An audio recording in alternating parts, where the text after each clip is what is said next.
Antes de começar o vídeo, eu queria dar um recado bem rápido. Você sonha com a nota 1000 na redação do Enem e entrar para uma boa universidade? Eu vou te contar uma coisa. Você pode transformar esse sonho em realidade ainda este ano. Eu abri um grupo de estudos e lá eu forneço e-books, exercícios, simulados, aulas totalmente gratuitas. Desse modo, você pode estudar de verdade para fazer uma boa redação no Enem. E tem mais coisas, mas para você saber, tem que entrar no grupo. Não perca tempo, o link de entrada no grupo está na legenda desse vídeo. Clique nele e turbine sua redação em apenas um mês. Já sei, você deve estar muito preocupado com a sua redação do Enem. Você deve estar preocupado também com a nota 1000, não é isso? Então, é pensando em você que eu criei 5 técnicas para você chegar à nota máxima em sua redação, tá certo? Primeiro, produza o esqueleto da redação antes de escrever o primeiro parágrafo. Você precisa ter um plano de ação. Então, planeje seu texto antes de começar a escrever. Faça um esqueleto para organizar suas ideias. Com isso, você vai ganhar tempo e vai aumentar suas chances de uma nota 1000.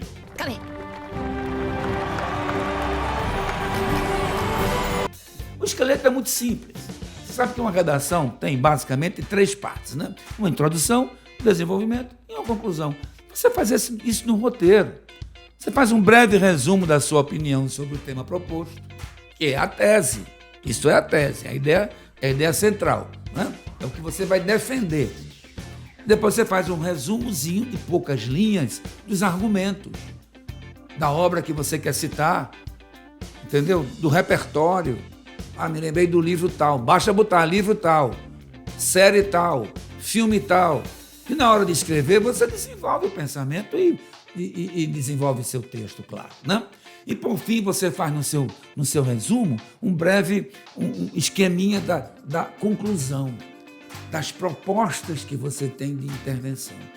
Não esquecendo a sequência, né? A ação, quem vai resolver a ação, como vai resolver a ação e a finalidade, os objetivos dessa ação, né? Essa sequência tem que ser bem respeitada. E você já pode fazer isso no seu esqueminha, que fica lá no canto do seu rascunho, do seu chamado borrão, entendeu? Pronto. Não se esqueça, só comece a escrever depois que fizer esse esqueleto. Número 2. Não confunda o significado das conjunções na redação. A conjunção é que vai ligar uma oração a outra oração, um período a outro período, um parágrafo a outro parágrafo. Então você tem que ter uma ideia exata do que você quer dizer. Eu quero começar uma redação. O início. Eu posso dizer, por exemplo, antes de tudo, primeiramente, você sabe que esses elementos que iniciam, né, que dão início a uma frase, a uma oração, eles ajudam a você a desencadear, entendeu? O processo de criação. Bom, aí eu quero continuar o meu raciocínio, estou no D1 agora. Além disso, no D2, outro sim. Bom, mas eu quero dar uma ideia de causa e consequência. Então, daí, olha a consequência. Por isso, assim, tá vendo? Causa e consequência. Assim, desse modo, a consequência é o resultado, entendeu? Mas agora eu quero concluir. Eu estou fechando meu pensamento. Enfim, dessa forma, nesse sentido, portanto, só cabe no final da sua redação, entendeu?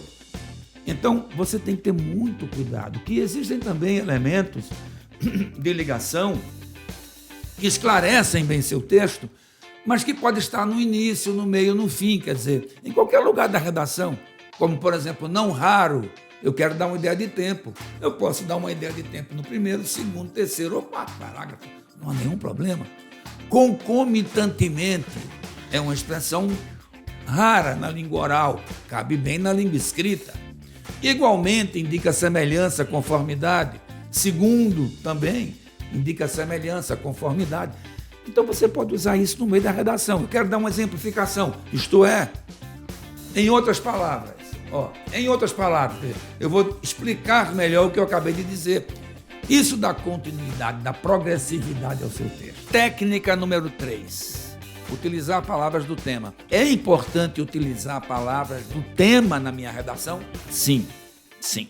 É sim.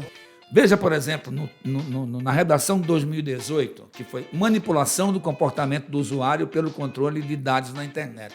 Observe que todo o tema, eles vão ter 3 eixos, entendeu? Vamos chamar de 3 palavras-chave, né? 3 eixos que você não pode fugir deles. Por exemplo, nesse aí, a palavra principal é manipulação. Então, tinha uma relação do manipulação do comportamento, tá vendo? Você não pode deixar de falar disso. Uma hora qualquer na sua redação, você tem que confirmar isso para dar a responsabilidade de que você está discorrendo sobre aquele tema, sobre aquela ideia principal, né? A primeira palavra de um tema normalmente é um substantivo. Ela é a palavra mais importante do texto, então eu preciso usá-la no meu texto. Mas quando eu precisar dizer de novo, eu tenho que ter um sinônimo para ela, né? Nesse tema ainda, eu tinha a segunda palavra importante, usuário. Eu tenho que usar usuário em algum momento, entendeu? Eu preciso mostrar que eu estou dentro do tema. É importante que eu retire. Agora, depois eu preciso de sinônimos, né? Aí eu uso pronomes no lugar de usuário, tá? E depois o controle de dados na internet. Então eu tenho que saber quais são os 3 eixos. Tenha muito cuidado com isso. É importantíssimo que você diga uma vez, pelo menos, a palavra-chave do tema que é dado. Número 4. Técnica causa-consequência. Olha, você tem alguns possíveis modelos de produzir sua dissertação. Você sabe que dissertar é defender uma ideia, é defender uma tese. Nós partimos do princípio de que todo tema dado tem um problema, tá? Tem um problema, tem algo a você apontar como problema. Isso deve ser a sua tese. Você deve partir, então, desse problema, que vai ser o seu ponto de vista que será defendido, claro. Então, o que é que a gente entende? Que se isso é um problema, deve ter tido uma causa, um fato gerador para esse problema. E se ele é um problema, ele deve ter consequências, entendeu? Então, a relação causa-consequência na tua cabeça vai facilitar muito a produção do teu texto, entendeu? Então, preste bem atenção. Eu posso fazer no D1, que é o segundo parágrafo, a causa. E no D2, que é o terceiro parágrafo, as consequências. Isto é, se eu tiver um volume bom de informação, que eu vou ter que fazer 7 linhas para um, 7 linhas para o outro, né? Mais ou menos. Bom, mas se eu não tiver muita informação, fica mais prático fazer o seguinte. No D1, você já bota a causa e a consequência.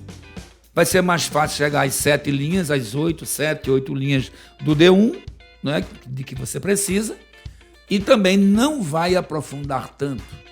Aí você vai para o D2, terceiro parágrafo, outra causa.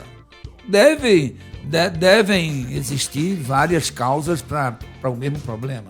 Então você escolhe 2 principais. Você já selecionou lá no seu esquema, né? Lá no seu roteiro. Então você, terceiro parágrafo, uma causa e uma consequência. É um modelo perfeito. E aí você vai para o 4º parágrafo já apresentar a solução para o problema, né? Então, não se esqueça, a relação causa-consequência faz você não se perder no roteiro da produção do seu texto. Técnica número 5, releia seus períodos e seus parágrafos.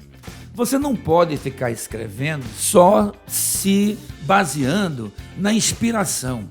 Você tem que entender que há um processo ali de transpiração também o tempo todo, né? Você tem que ter as ideias, tem que ter as lembranças, fazer as ligações todas, as comparações, mas não se esqueça.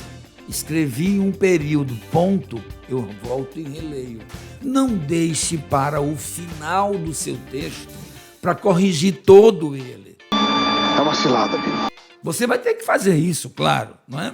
É sempre bom aquela leitura final contemplativa, em que você lê todo o texto para saber que ali realmente está tudo uniforme, está tudo em equilíbrio. Mas quando você acabar um parágrafo, releia todo o parágrafo.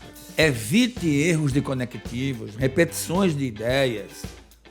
Não subestime o valor de uma revisão. Ela é fundamental para o encadeamento lógico do seu texto. Beleza, gente? Essa foi a nossa aula de hoje. Se você gostou, clica aqui embaixo, curte, se inscreve no nosso canal e no Instagram eu sou Prof. Paulo Bispo. Segue a gente, mete bronca nos estudos, tá certo? Até lá!